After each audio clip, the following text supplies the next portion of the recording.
Kia ora, good evening and welcome to this edition of 0800 TARDIS News, where we'll be interviewing Richard Franklin, who played Captain Mike Yates in Doctor Who. Just some previous notes to mention before we go. We get an exposure happening this weekend where Richard will be there, and also that Saturday entries are limited to pre-bookings only, and I believe they might have already sold out. I'm not 100% sure on that, but I believe so. And also it'll be celebrating 20 years of Armageddon. So, you know, go make sure you can get yourself to ASB Showgrounds. That's in Green Lane in Auckland.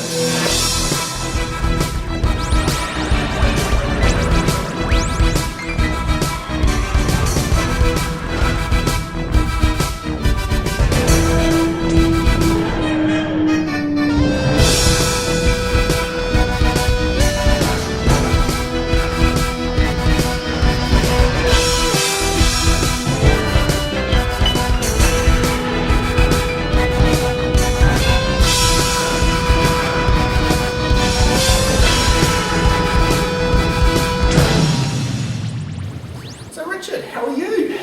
Well, I'm fine. How are you? A little dicky bird has told me that you are 25 today. Oh, gee. Happy birthday, Oh, son. thank you so much. Yes, it does. I'll probably have to say this. It's probably the best present actually getting to do an interview of someone, you know, from Doctor Who on my birthday of all days. Yeah. Well, that's absolutely wonderful, but you have to pay me for it. I'll send you the bill. Plugs don't come free. You know. Yeah, I'll send the check in the mail. Yeah. So you started in Doctor Who in, well, the John Pertwee era. Not, who was it?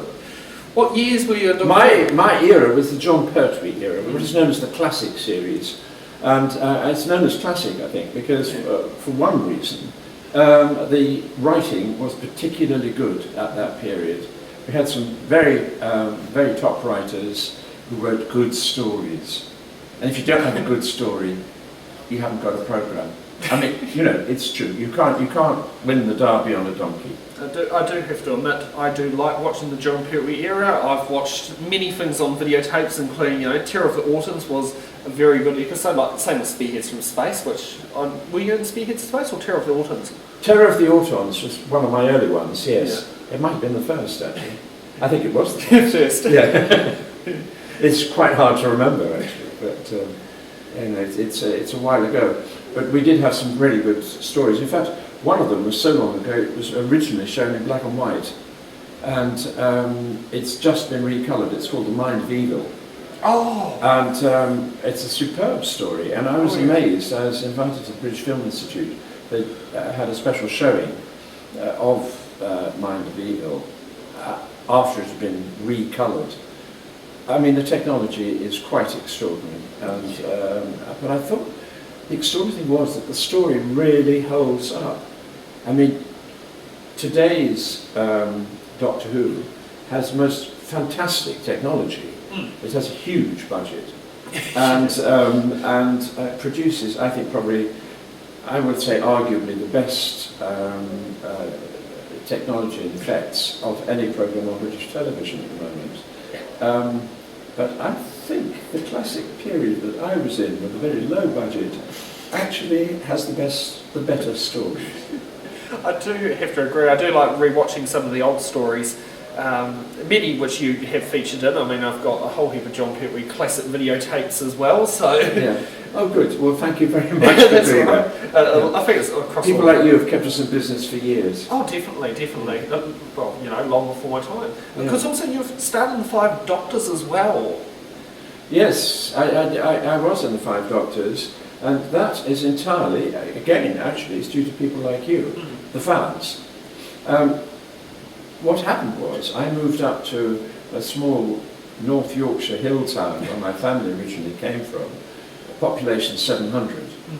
And so it was sort of something of an event that, you know, this sort of townie suddenly arrives in the small North Yorkshire community, who actually had family connections there. And so the local press did a double-page spread when I arrived. And it just happened that the journalist who wrote the article, the long article, had a younger brother, and the younger brother was a Doctor Who fan. And totally illegally, the younger brother twisted the elder brother's arm and got my phone number out of him. And I got this phone call, and the younger brother had a small, about 12 people, fan group in Darlington, which is a nearby big town. And he rang up and he said, would I like to go and have tea with the group that he met? So I did, which was very nice of them, and we had a nice little tea party, and then someone said, are you going to be in the Five Doctors? And I was sort of out of Doctor Who then, I mean, only partially out of it. I had other jobs to do. I was directing up in the northeast, and because, you know, my career had sort of moved on. Yes. And I was only doing rather less on Doctor Who. And when I sort of thought about it, I thought, well, really, I ought to have been asked to be in the Five Doctors. And the little group I was having tea with also thought the same thing. Anyway, end of subject, we had our cakes and said goodbye. 2 weeks later, a script arrived through my front door from John Nathan Turner, who was then producing Doctor Who, with a letter of apology saying he was so sorry that he hadn't asked me to be in the programme. Would I accept this small scene? And I said I'd love to. And the reason he sent it to me was because the fan group in Darlington, 12 fans, had written to him or phoned him, I don't know which, and said, why isn't Mike Yates in the Five Doctors? So I have a lot to thank the fans for. Yeah, because I remember the scene, because you were with, the character was Liz Shaw, I'm trying to think, Carol and John. I remember right. Seeing the part. Did you have any interaction with her in the Doctor Who? Well, actually, in no, the that was the only, no, not actually when we were screening at all. But this is the wonderful thing about all these conventions and this, that and the other. You come to contact, I've met so many people in the Who scene who I would never otherwise have ever known. And Carol and John, of course, I never even played with them. But I mean, since then, last year I did, actually it was the year before, but they're selling rather well. I did 15 CDs with Tom Baker, which is a real joy. I get on very well with him. He's a highly intelligent guy, very amusing. And it's an audio series called Demon's Quest, Serpent's Quest. They're lovely. They're lovely stories, but it means also that Mike Yates has come to life again in audio. Yes. Okay. So what was your favourite Doctor Who episode that you got to act in? Oh, that is so difficult because they're all so different and they're all such fun. I don't think I can really answer that question. I'm going to dodge it. Because, really, you know, we did have a fantastic time. And people comment all the time about the family feel in the John Pertwee era. And it's very true. We were 6 people, we were very close. And we all had the same objective, the same standards, led marvellously by John Pertwee, who of course was a leading actor on stage and radio and television. And he knew the sort of influence that a leading actor ought to exert, really. We all took it very seriously. You have to take it very seriously. I mean, you know, the more fantastical a script is, you've got to believe in it. But if you don't believe in it, nobody will. Well, that's so true. Yeah. Yeah. So you would work with some people who are not around today, like John Pertwee, Nicholas Courtney, I'm trying to think who else is probably here. And Roger Delgado, the master. Oh, yes. How did you go working with him? Because he had a very, sudden departure from the role. Which... Well, yes, he did. I mean, you know, there's a story connected with that we were filming together, Roger Delgado and I, in North Wales. And at the end of filming one day, in this little tiny town called Aberbagoed, where they had a new factory had been built and not used, and we were filming on the factory. When we got back to Cardiff, where we were staying, got into the hotel after a day's shoot, and the second AD rushed up, gave us our call for the next day as Roger and I were getting our keys from reception, and went out again. And Roger suddenly rushed out of the door, and I looked around, I thought, that's funny, where's he gone? And he and the AD were having a little short conversation outside the hotel. And Roger came back in and he said, Richard, I hope you don't mind, but our call, which we'd just been given, was 6 o'clock in the morning. And he said, I've made it for 5:30. And I said, well, no, I don't mind. I mean, 6 o'clock's horrible, 5:30 is horrible, so, that's fine. Yeah. Why, though?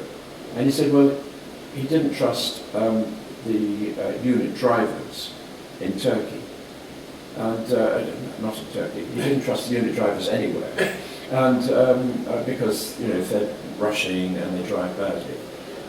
And of course the irony is that when he was filming in Turkey, in the break from Doctor Who, he got a driver who drove him straight over a ravine. So it was, and Roger is an amazing man. He was very meticulous, and he had a little silver mini miner, which he was very proud of.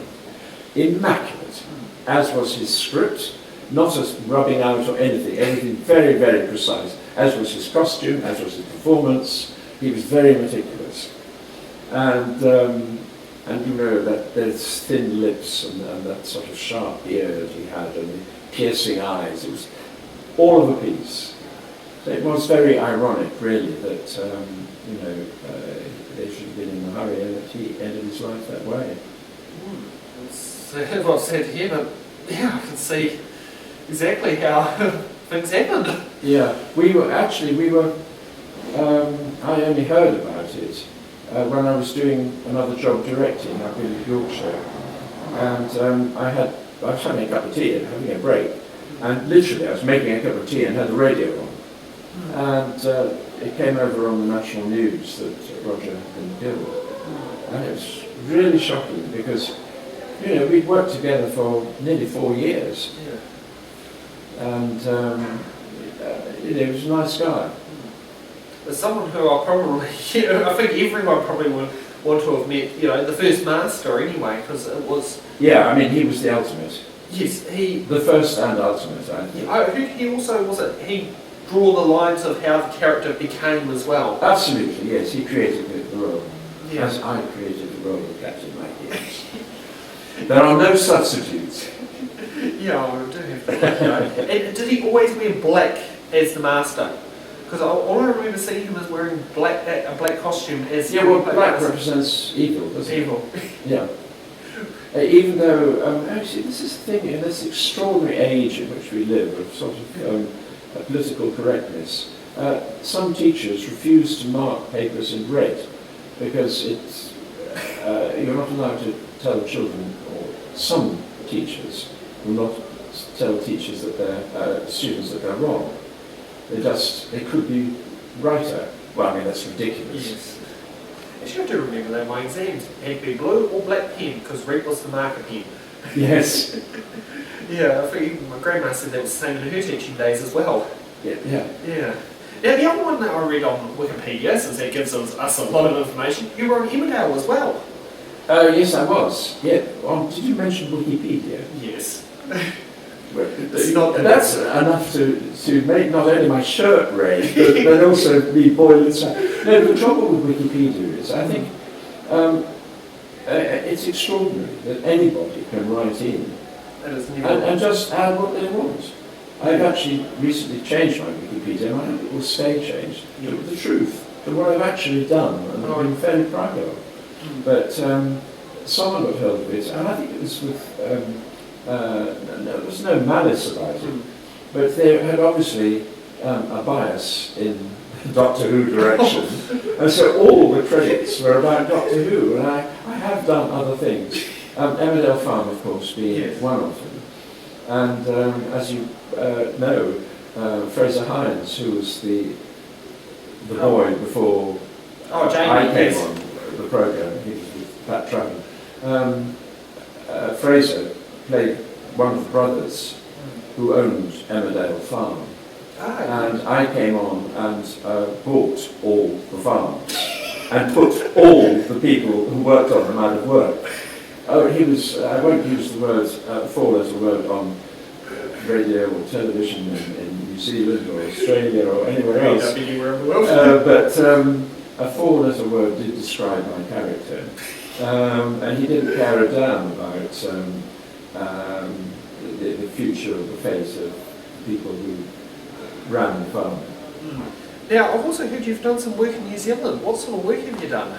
In New Zealand? Yes. Never. This is my first, it's only my second day here. Oh, really? And I am really taken with Auckland. And I haven't seen anything else yet, but I think it's absolutely lovely. Do you know, I think it's like buying a house or a flat. What you should always do, you go through the front door, and if your instinct says, this is my home, that's the one you want to buy. And you don't really need to think about it, it's just something about atmosphere. And there are only one or two places in the world, I've been to quite a few places, and I just feel that about Auckland. If someone said, you're going to stay here for the rest of your life, I believe, I mean, I know it's a bit early to make up my mind, but there's a very good atmosphere here. A very lovely place, I think. Yeah, I personally find it too big as a Wellingtonian, but I mean, you know, Wellington's... Well, that's right. Half the, well, not less than half the size of Auckland, so it's a lot different. Yes. Well, I would love to go to Wellington, because I believe one of my great-grandfathers was one of the founding fathers of Wellington.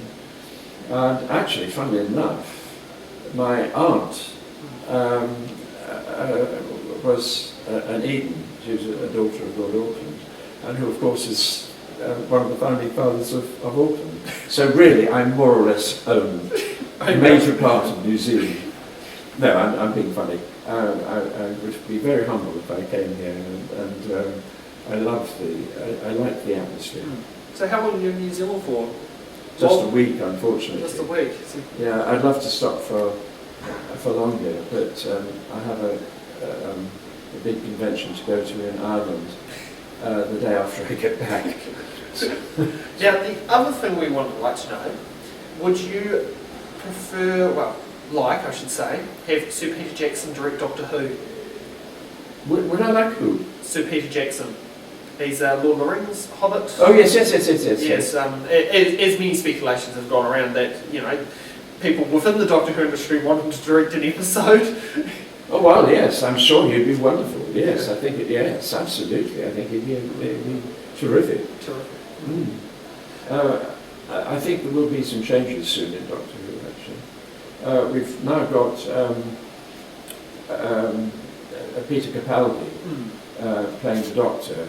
And he looks absolutely marvellous. And I think he's very much a good choice as the Doctor. And I think that the fans seem to be liking him very much. But I do think that the stories are a bit compact, shall we say, which means that there's a bit too much information, which means that everybody has to speak very fast.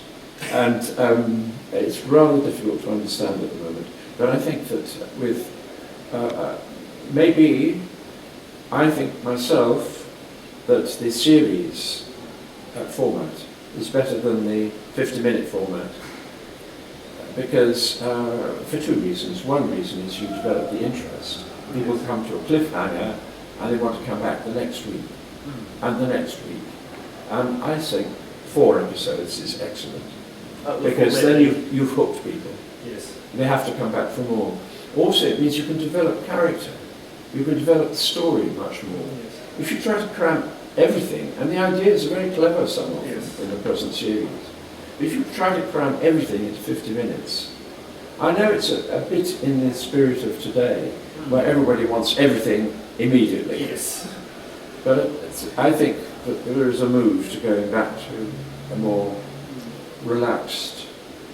And if something magical could happen in the BBC budget, would you support the series going from 13 weeks to 26 weeks? It depends if you can maintain the quality. I think you can have saturation. True. Oversaturation. Yeah. And I think you always want to leave people wanting more. I mean, this is why, looking at from a theatre point of view, stage point of view, the Shakespearean model can be much more powerful than the kind of boulevard comedy, in which you have a set in which the thing is beautifully painted and the doors look real and everything look real and leaves nothing to the imagination. The Shakespearean model tends to be a bare stage with just a few key props or items, and then you allow the audience to exercise their imagination. I don't know how I quite got onto that, but yeah. Thank you for joining us on this lovely show. Oh, that's it. Yes, that was we short and sweet, sir. Yeah, it's going to have to be. Definitely. Also, for other things for the fans out there, we do have a double pass competition for all fans to Peter Capaldi in person. I can't remember the exact name of it. It's at Victor Arena on the 24th of November. Tickets are available on Ticketmaster, or I can't remember which one it is. It's one of them. We also will be giving away a double pass. You can check that out on our website. It's 0800tardis.co.nz and then click on competitions. So thank you for joining us, and we'll see you next time.